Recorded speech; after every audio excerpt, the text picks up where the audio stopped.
और मैं एक निवेदन कर दूं, शादीशुदा हो तो पत्नी को साथ रखा करो, वरना मन की बात भी रेडियो से करते फिरोगे।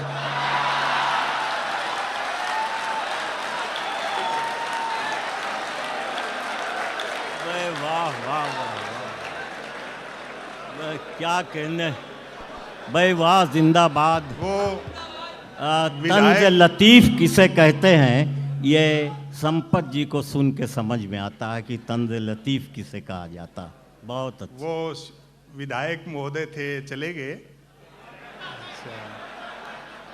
मुझे नहीं मालूम किस पार्टी के थे। अभी पिछले दिनों मैं ऐसे सामने विधायक बैठे थे, ऐसे पूछ लिया मैंने कि साहब कांग्रेस में हो क्या? बोलो ना, मैं बीजेपी में हूँ, कांग्रेस में घंटे भर पहले था। बड़े बहुमत वाली पार्टी भी अगर इतना आत्मविश्वास गिर जाए और कांग्रेस में तोड़ फोड़ करती है, हो सकता है अगले चुनाव में बीजेपी का चुनाव चिन्ह हो हाथ के पंजे में कमल का फूल।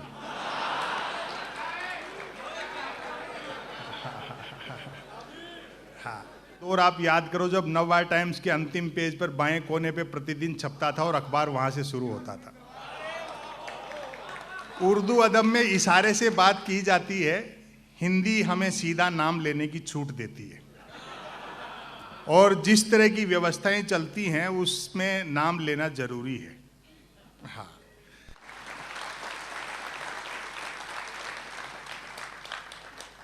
विकास का एजेंडा कह करके आए थे, कुर्सी मिलते एजेंडे के विकास में लग गए।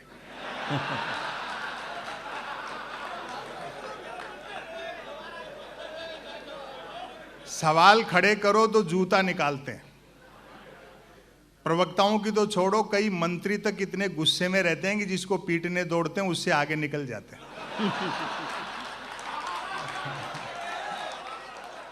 अब आइए कि किसी की शायरी बकवास लगती है खलिश साहब, खलिश बड़ौदवी का शेर है कि किसी की शायरी बकवास लगती है खलिश साहब, किसी की गुफ्तगू भी शायरी मालूम होती है। मैं उसे आवाज़ देना चाहता हूँ जो इंसानी नफ्सियात का माहिर है, ह्यूमन साइकोलॉजी का माहिर है, समाजी ज़िंदगी की नफ्सियात को समझने का खुदा ने उसे शऊर दिया है, और ऐसी लफ्ज़ियात में इस्तेमाल करना कि वो लफ्ज़ियात नस्र की होती हैं मगर लुत्फ़ शायराना हुआ करता है। आइए जनाब संपत सरल से मुलाकात कीजिए। संपत सरल।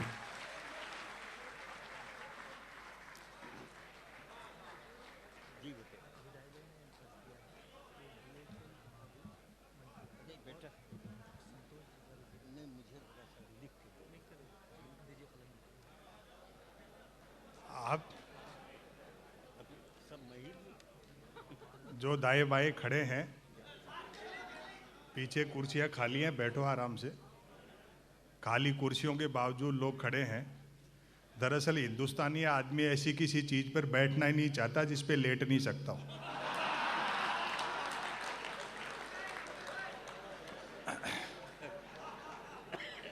हम जब भी मैं किसी मुशायरे में जाता हूँ, सच बताऊँ, सुनाने का बड़ा दबाव रहता है लेकिन सुनने में बड़ा आनंद आता है।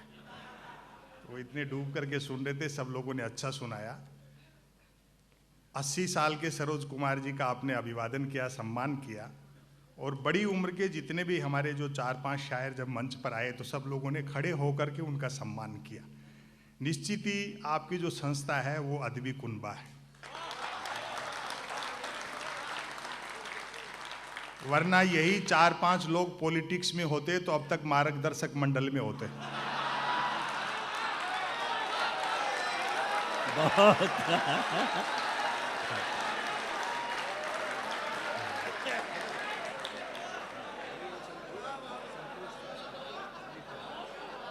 बड़ा आप अच्छा सुन रहे हो,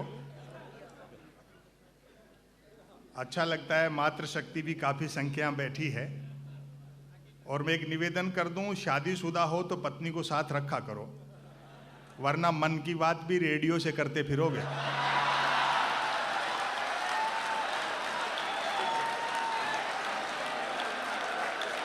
वाह वाह वाह वाह। क्या कहने भाई, वाह जिंदाबाद। वो तंज विधायक लतीफ़ किसे कहते हैं, ये संपत जी को सुन के समझ में आता है कि तंज लतीफ़ किसे कहा जाता। बहुत अच्छा। वो विधायक महोदय थे, चले गए। मुझे नहीं मालूम किस पार्टी के थे। अभी पिछले दिनों मैं ऐसे सामने विधायक बैठे थे, ऐसे पूछ लिया मैंने कि साहब कांग्रेस में हो क्या? बोलो ना, मैं बीजेपी में हूँ, कांग्रेस में घंटे भर पहले था। बड़े बहुमत वाली पार्टी भी अगर इतना आत्मविश्वास गिर जाए और कांग्रेस में तोड़ फोड़ करती है, हो सकता है अगले चुनाव में बीजेपी का चुनाव चिन्ह हो हाथ के पंजे में कमल का फूल।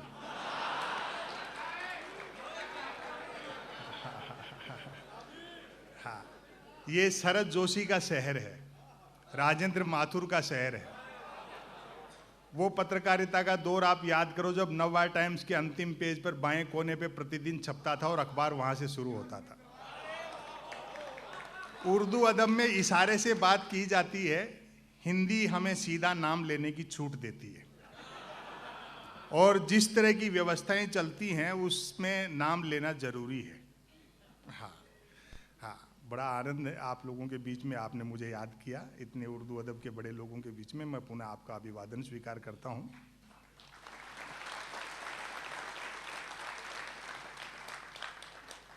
विकास का एजेंडा कह करके आए थे, कुर्सी मिलते एजेंडे के विकास में लग गए।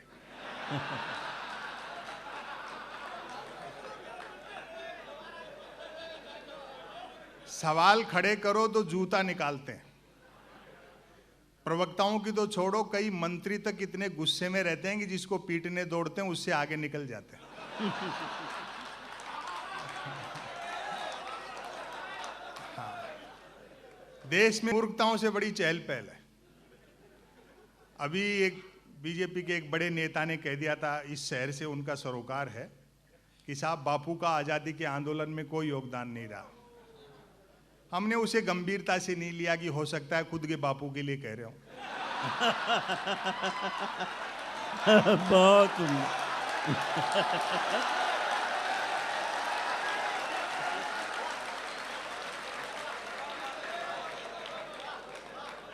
फिर एक उन्हीं की सरकार के प्रदेश के एक स्वास्थ्य मंत्री ने कहा, गांधी का कद किस तरह से छोटा किया जाता है, जो राष्ट्रपिता है। प्रदेश के स्वास्थ्य मंत्री ने कहा कि साहब गांधी जी का चित्र नोटों पे छपता है, उससे मुद्रा का अवमूल्यन हो गया, कीमत घट गई। यही भारतीय प्रजातंत्र की डेमोक्रेसी की खूबसूरती है कि शारीरिक और मानसिक रूप से बीमार आदमी भी स्वास्थ्य मंत्री बनाया जा सकता है।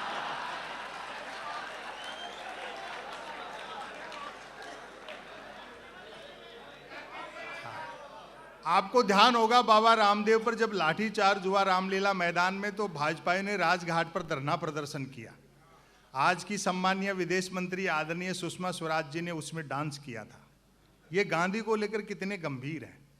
सुषमा स्वराज जी का डांस देखकर राजघाट पर मेरे ख्याल गांधी जी ने भी सिर पीट लिया होगा कि यार मैंने अंग्रेजों से लड़ाई स्वराज के लिए लड़ी थी, सुषमा स्वराज के लिए लड़ी थी।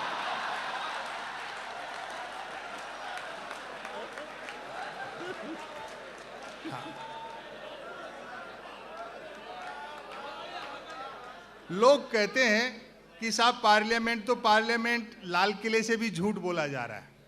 संपत सरल जी, आपको कैसा लगता है?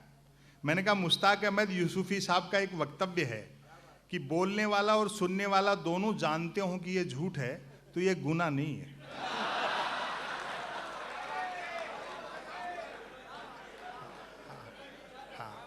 कार्यक्रम का समय 7 बजे का था, आप थोड़ा देर से शुरू कर पाए, और सरोज कुमार जी भी एक शायर को सुन करके चले गए थे। उम्र का तकाजा भी हो सकता है।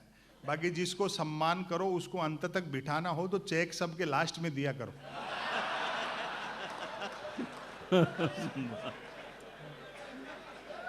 भाई हम तो मंच के कवि हैं, धंधा देखते हैं पहले।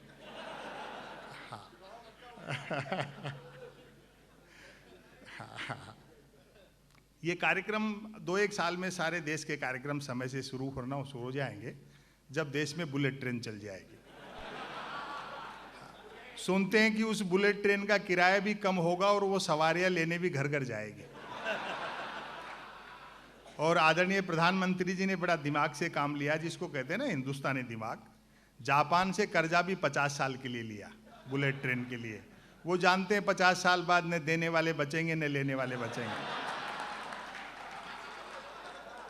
और बाय द वे किसी जापानी को अपना कर्जा याद रह भी गया 50 साल बाद, वो और मांगने के लिए जैसे बंबई उतरेगा, अपन उन्हीं की बुलेट ट्रेन में बैठ करके अहमदाबाद निकल लेंगे। शिंजो आबे को साफ कह दिया गया है कि ट्रेन हमारे सवारियां ढोने के काम नहीं आएगी, चुनाव के लिए चलानी है। इसलिए जितना जल्दी हो सके फटाफट चलाओ, भले ही पटरी वटरी बाद में बिछाते रहना।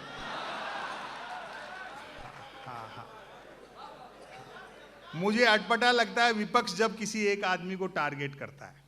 हमारे आदरणीय प्रधानमंत्री जी की डिग्री पे सवाल उठाए गए, मुझे अच्छा नहीं लगा। भाई जब सैटेलाइट लॉन्च होकर कक्षा में स्थापित हो गया और धरती के चक्कर काट रहा, फिर क्यों डिजाइन पे बहस कर रहे हो?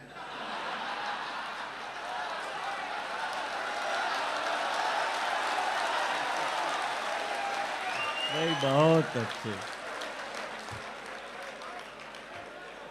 हालांकि डिग्री से अनुभव बड़ा होता है, डिग्री से अनुभव बड़ा होता है।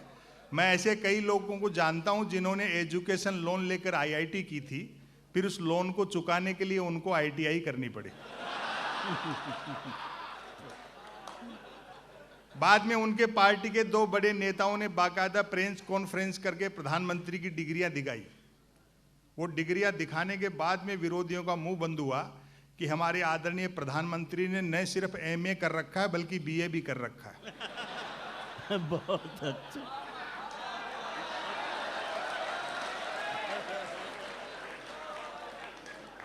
हाँ। आप कुछ भी बोलो, भ्रष्टाचार में बदलाव आया है, भ्रष्टाचार में बदलाव आया है। रेट डबल हो गए, गारंटी आधी है। हाँ, वो मेरा जो बैंक का खाता है वो अलग ढंग से खाता है।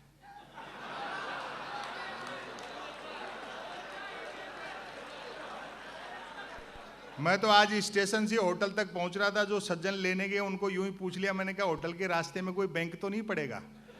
इतना पूछना था कि मेरे खाते से 5 रुपए कटने का एसएमएस आ गया। वो भी चोट खाए हुए थे। बोले सर जी पता तो है लेकिन बताऊंगा नहीं।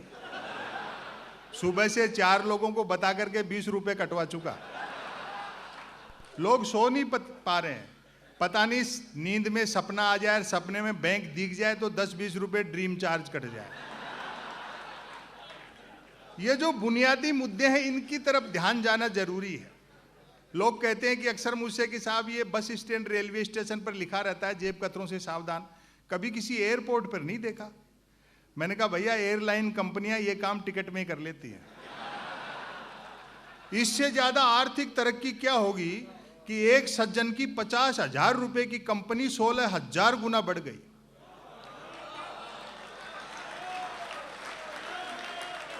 और व्यंग पर आपकी अब दाद उठे, लेकिन ऐसे खिलाड़ी को कौन आउट करे जिसके पिताजी एम्पायर हों।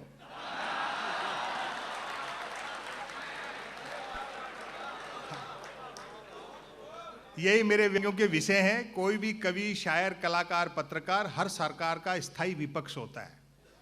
इसलिए ये नहीं देखना कि हम इस सिस्टम पर बोल रहे हैं, कल वो थे तो उन पर बोले, आज इनसे सवाल कर रहे हैं, कल दूसरे आएंगे तो उनसे पूछेंगे। ये हमारी नैतिक जिम्मेदारी बनती है। अगर आज नहीं बोलेंगे तो कब बोलेंगे? मैं शरद जी की तरह गद्य पढ़ता हूं। हाँ, देख के पढ़ते हैं।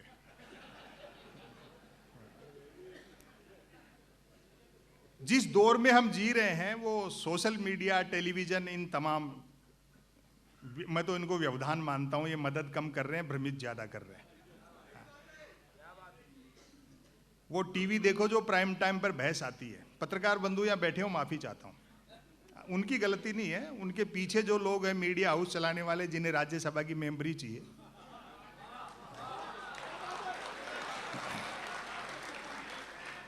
अमूमन 4 जन बहसी आते हैं टीवी पे। एक मुद्दे का समर्थक, दूसरा मुद्दे का विरोधी, तीसरा बुद्धिजीवी दोनों को हड़काने वाला, और चौथा एंकर तीनों को भड़काने वाला। और व्यंग पर आपकी दाद उठेगी। चौथा एंकर तीनों को भड़काने वाला। बहस होनी होती है गरीबी की रेखा पर और करते रहते हैं रेखा की गरीबी पर। आजाद भारत में जो हमने थोड़ा सा पढ़ा है या समझदार होने के बाद जो देखा है, ये पहला मौका है जब गलती सरकार करती है और मीडिया सवाल विपक्ष से कर रहा है।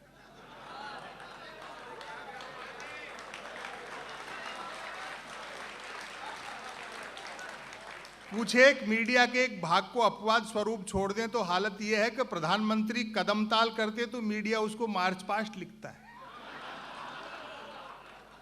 ये मीडिया दिखता दिए के साथ है लेकिन है हवा के साथ।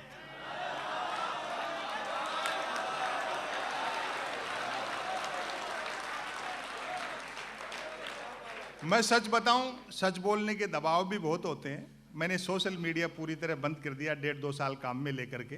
हालांकि बंद करने के 1-2 दिन तक तो मुझे यूं लगा जैसे नई नई नौकरी छूट गई हो।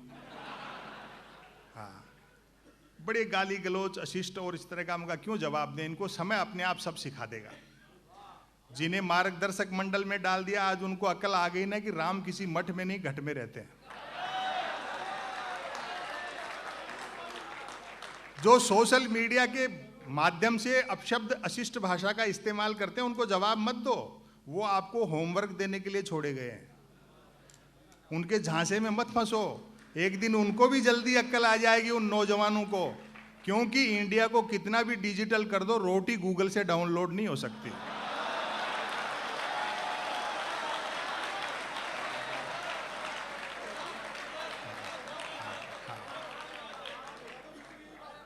उनके कुतर्कों में झांसे में मत उलझो कि उम्रे दराज मांग कर लाए थे 4 दिन, 2 टेलीविजन ने लील लिए, 2 इंटरनेट ने।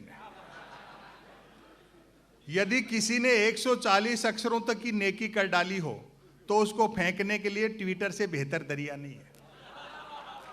जो कुछ नहीं कर सकता है वह भी ट्वीट कर सकता है, और एक बार जो ट्वीट करने लगता है फिर वो कुछ नहीं कर सकता। पता नहीं इसको सोशल मीडिया क्यों कहते हैं। हजारों किलोमीटर दूर बैठे आदमी से तो हम चैटिंग से जुड़ना चाहते हैं, लेकिन बस ट्रेन फ्लाइट में सफर करते हैं तो कोशिश रहती है बराबर वाली सीट खाली रहे। मैं तो सोशल मीडिया का लोहा उस दिन मान गया जब एक सज्जन ने यूट्यूब पर मेरी एक ही क्लिप को सालवें 100वीं बार सुना और नीचे गाली लिखी, लानत है संपत सरल को, नालायक ने साल भर से रचना तो छोड़ो कपड़े तक नहीं बदले।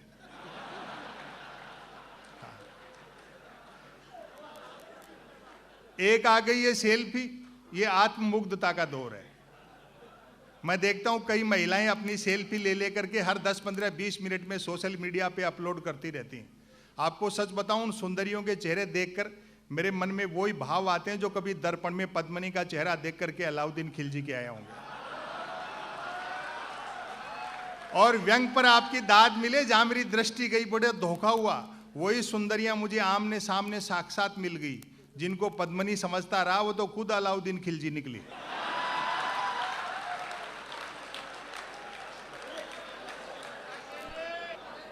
और कुछ नहीं करना आपको, एक मेल अकाउंट खोलना है जो बैंक अकाउंट खोलने से भी आसान है। बैंक अकाउंट खोलने के लिए कुछ तो आधार चाहिए, मेल अकाउंट तो निराधार व्यक्ति भी खोल सकता है। बाकी 3 जरूरी चीजें हैं, एक स्मार्टफोन, नॉन स्टॉप इंटरनेट और निठल्लापन। लेकिन सोशल मीडिया के फायदे भी हैं। एक तो आदमी घर बैठे आवारागर्दी कर सकता है, और आज की रात अगर मैंने कोई अच्छी बात कह दी हो, आपको सोचने पर विवश कर दे, तो आपकी दाद चाहूंगा। सोशल मीडिया का सबसे बड़ा फायदा यह है, बेरोजगारी पूरी तरह खत्म हो गई, क्योंकि हर हाथ को काम मिल चुका है।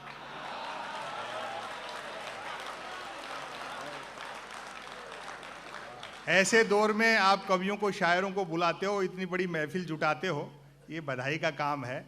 क्योंकि तमाम जो मीडिया, सोशल मीडिया सब अपने काम में लगे हैं। उस दौर में, उस अंधेरे में यही एक ऐसा दिया है जो थोड़ा टिमटिमा रहा है। एक रचना मैं आपको सुना देता हूं। आशावादी रहना चाहिए आदमी को। देश में कोई ऐसे सुनता नहीं है, जबरदस्त हास्य का माहौल है।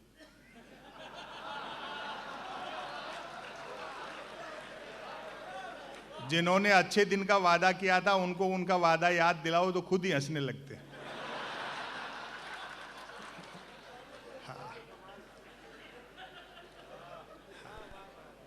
मैं एक रचना आपको सुनाता हूं, ये गांव को लेकर के। यहां जितने बैठे हैं उनमें से कईयों ने शरद जोशी जी को सुन रखा होगा। सरोज कुमार जी का एक योगदान ये भी बहुत बड़ा है। शरद जी व्यंग लेखक तो थे, लेकिन मंच पर लाने का श्रेय सरोज कुमार जी को ही था। वाह वाह। उन्होंने उनको उत्साहित किया। बाद में वो चकल्लस से, वह राम अवतार चेतन जी के यहाँ से गद्य पढ़ा, और वो पढ़े, इसीलिए आज मैं पढ़ पा रहा हूँ, नहीं मुझे कोई नहीं सुनता, आपको बताऊं। हाँ। शहर में रह करके गांव को रूमानी चश्मे से देखना अलग बात है। गांव अब वैसे नहीं है। भारतीय गांव की जो स्थिति है, वहीं से मैंने एक लेख निकाला, सुनिए साहब। वैसे तो ये सारी चीजें यूट्यूब पे पढ़ी हैं, लेकिन लाइव सुनने का अपना एक अलग आनंद है। यूट्यूब पे सुन करके आप हंस सकते हो, ताली नहीं बजा सकते।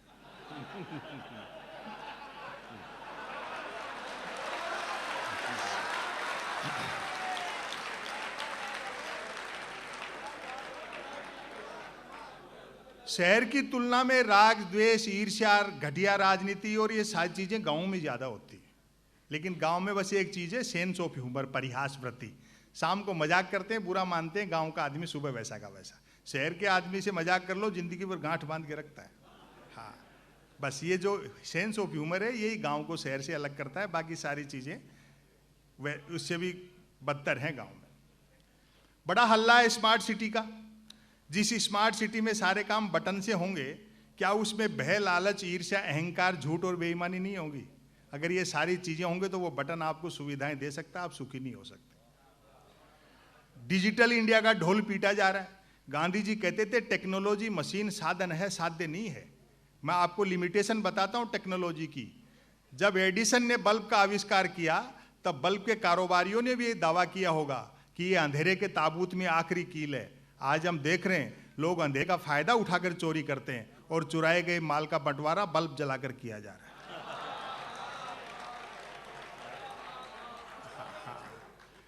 तो उसको साधन की तरह इस्तेमाल करो। सच्ची चीजें हैं, मनुष्य की संवेदना, उसकी करुणा, उसका मेल जोल, उसके सद्भाव, सच्चाई, यही सारी चीजें रहनी चाहिए। देखें सर, एक आदर्श भारतीय गांव, पहली पंक्ति से पकड़ना। आज भी जो ये मानते हैं कि भारत की आत्मा गांवों में बसती है, मेरे ख्याल से उन्होंने गांव उतने ही देखे हैं जितनी की आत्मा।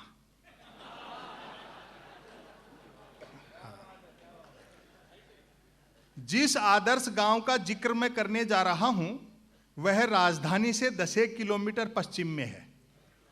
चूंकि रास्ते में शराब के कई ठेके पड़ते हैं, अतः यह दूरी घटती बढ़ती भी रहती है।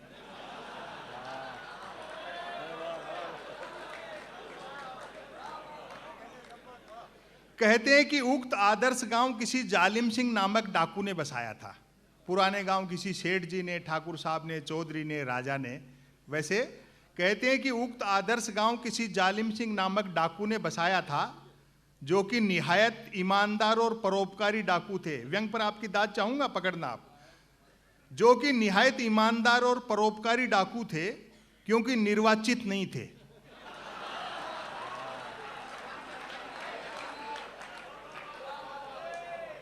हालांकि बाद में उन्होंने भी डाकू जीवन से वीआरएस लेकर पॉलिटिक्स ज्वाइन कर ली थी। उनके समझ में आ गया होगा कि एक डाकू को जिनके डकैती डालने जाना पड़ता है, चुनाव जीत लेने पर वे ही लोग घर बैठे दे जाते हैं। यूं भी अपराध और राजनीति में महज वोटिंग का ही तो अंतर रह गया है। असली स्वच्छ भारत अभियान कहां चलाने की जरूरत है, जिसपे एक पार्टी का एक नेता नहीं बोलता। व्यंग आज की रात इससे आक्रामक मैं कह नहीं सकता था। बात आप तक पहुंच जाए तो मुझे बताना। यूं भी अपराध और राजनीति में महज वोटिंग का ही तो अंतर रह गया है।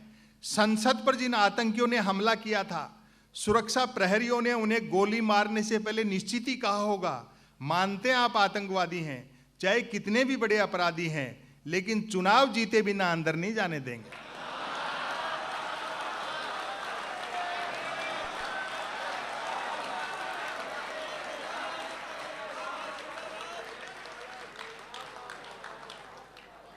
आदर्श गांव में 10 दिशाएं, 3 मौसम, 12 महीने और 7 वार सब होते हैं।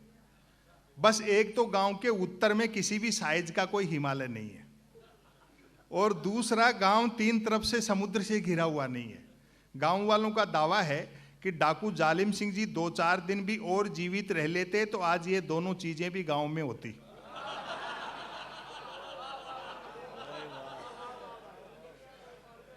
गांव के लोग किफायती इस हद तक हैं कि किसी को मिस कॉल तक अपने फोन से नहीं मारते। और अगली पंक्ति पर देखना व्यंग, गांव के लोग किफायती इस हद तक हैं कि किसी को मिस कॉल तक अपने फोन से नहीं मारते, और दरिया दिल ऐसे कि मिस कॉल मारने के बाद फोन कर करके भी पूछते रहते हैं कि मिस कॉल मिला क्या।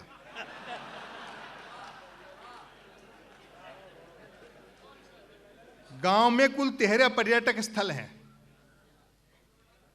बैठ साहब, कोई बात नहीं, लोग धीरे धीरे आ रहे हैं, सोच के चलो अब तक तो खत्म हो ही गया होगा।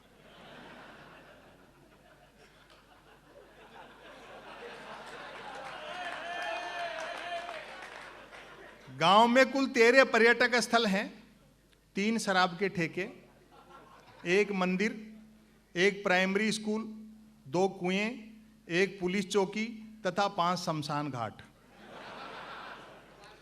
सरकारी ठेकों के बावजूद हस्त निर्मित शराब को ही प्रायोरिटी दी जाती है ताकि ग्लोबलाइजेशन के इस भीषण दौर में भी स्वदेशीपन बना रहे।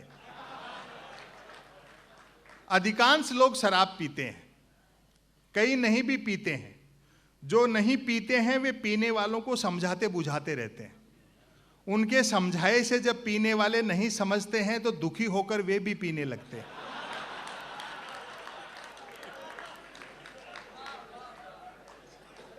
लोगों में सरकारी नौकरियों के प्रति बड़ा मोह है।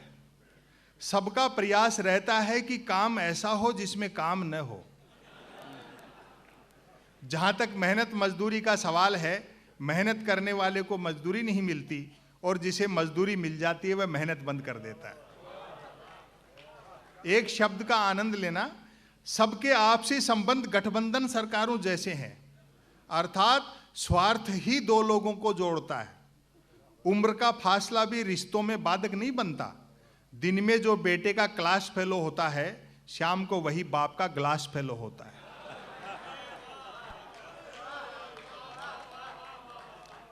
दो 3 लोग ताली बजा रहे हैं, आप भी रहने दो।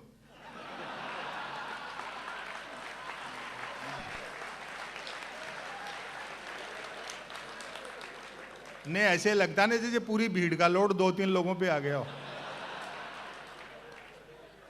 गांव में जब से हैंडपंप लगे हैं, दोनों कुएं शर्त लगाकर कूदने के काम आ रहे हैं। स्कूल उतनी ही देर चलता है जितनी देर मिड डे मील चलता है। पुलिस चौकी को लेकर मतभेद हैं कि अपराध बढ़ने से चौकी खुली है या चौकी खुलने से अपराध बढ़े। क्या कहने, वाह वाह वाह वाह, जिंदाबाद। 5 शमशान घाटों से स्वतः सिद्ध है कि गांव में 5 जातियां रहती हैं। इस बात का पूरा ध्यान रखा जाता है कि मनुष्य के मरने के बाद भी उसकी जाति नहीं मर जाए।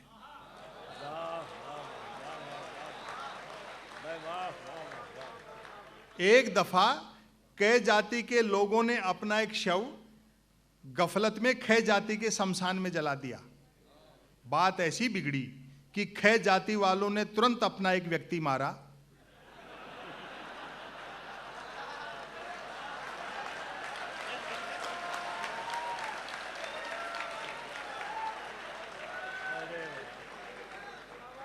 और उसे कै जाति के शमशान में जलाकर बदला लिया। और तालियां तो अब बजेंगी। अंततः लोकल विधायक ने दोनों जातियों से 2-2 लोग मरवाकर उनके अपने अपने शमशानों में जलवाए, तब जाकर शांति हुई। वाह वाह वाह वाह। एकमात्र मंदिर का निर्माण भी डाकू जालिम सिंह जी ही करा गए थे। और मैं तो कहता हूं साहब, जिस देश में शिक्षण संस्थाओं से ज्यादा धर्म स्थल होंगे वहां क्या अच्छे दिन आएंगे।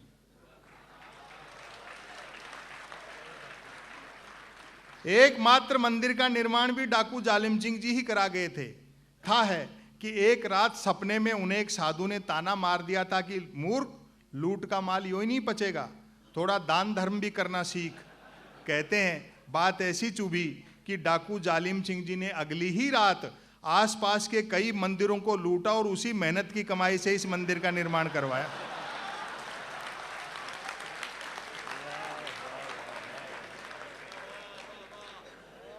घरों में दो चीजें सबके यहाँ फाइनेंसित हैं, मोटरसाइकिल और टेलीविजन। मोटरसाइकिल इसलिए कि गांव सड़क मार्ग से शहर जा सके, टेलीविजन इसलिए कि शहर आकाश मार्ग से गांव जा सके। टीवी ने तो ज्ञान के क्षेत्र में क्रांति कर दी। कक्षा में मास्टर जी महाभारत के रचयिता का नाम पूछते हैं तो बच्चे बी.आर. चोपड़ा बताते हैं। हम लोग इतिहास भी ढंग से नहीं पढ़ते। ये तो तमाम फिल्मों के और जो विवाद चलते हैं, ये कविता को इतिहास मानो तब होते हैं सारे। लेकिन देश की जनता है, जब अपना काम नेता सिद्ध कर लेते हैं उसके बाद समझाएं तो लोग समझ जाते हैं। जैसे अभी समझा देंगे चुनाव के बाद में कि भाई पद्मावती विवाद बेकार था, सब ठीक ठाक हो गया। समझाने से समझ जाते हैं। वो गांव में से क्या सड़क निकल रही थी तो गांव वाले इकट्ठे हो गए, बोले भैया सड़क वड़क नहीं निकलने देंगे, हमारे क्या ढोर डंगर है, पशुधन, अगर कल को कोई चोर चोरी करके ले जाए तो हम तो उसके कदम जो फुटप्रिंट है खोज, ना जानवरों के नहीं मिलेंगे ना चोर के मिलेंगे, हम सड़क नहीं बनने देंगे चाहे जान चली जाए। साहब उस कंपनी के लोग इकट्ठे हुए, गांव वालों को इकट्ठा किया, कुछ खिलाया पिलाया और उनको समझाया, तुम गांव के देसी लोग हो, उल्टे गधे की पिया है इसलिए उल्टा सोचते हो। मान लो बाई दिवे तुम किसी के यहाँ चोरी कर लो,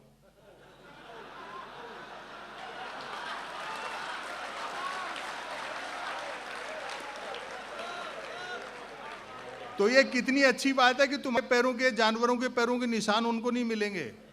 गांव वाले घर से गैंती फावड़ा उठा लाए, बोले जान निकल जाए चाहे सड़क यहीं बनेगी। तो जैसे काम सिद्ध होगा नेता आएंगे समझा देंगे भैया कोई पद्मावती विवाद नहीं, सब ठीक ठाक हो गया। समापन कर रहा हूं, समापन पर तालियों से विदा कर देना वरना इसको फिर शुरू कर सकता हूं। जो हो, बहुत अच्छा सुना आप, जो हो, गांव वालों में परिहास वृत्ति लाजवाब है। चरणदास जी हड़बड़ी में जरा छोटे जूते खरीद लाए, दुकानदार ने बिका हुआ सामान वापस नहीं लिया क्योंकि दिन भर में एक ही बिका। लाचार चरणदास जी को ठांसे गए जूते काट रहे हैं और वह लंगड़ाते हुए चल रहे हैं। रास्ते में टकरा गया रामधन, पूछ बैठा चरणदास जी ये जूते कहां से मार लाए, मतलब कितने के पड़े। एक तो जूते काट रहे थे, ऊपर से रामधन की मार लाए और पड़े जैसी भाषा। बड़े शायरों को सुनना है, भरपूर तालियों से विदा करना। ऊपर से रामधन की मार लाए और पड़े जैसी भाषा। चरणदास जी ने झल्ला कर कहा पेड़ से तोड़ें। रामधन बोला महाराज कच्चे तोड़ लिए। बहुत अच्छे, क्या कहने, वाह वाह वाह।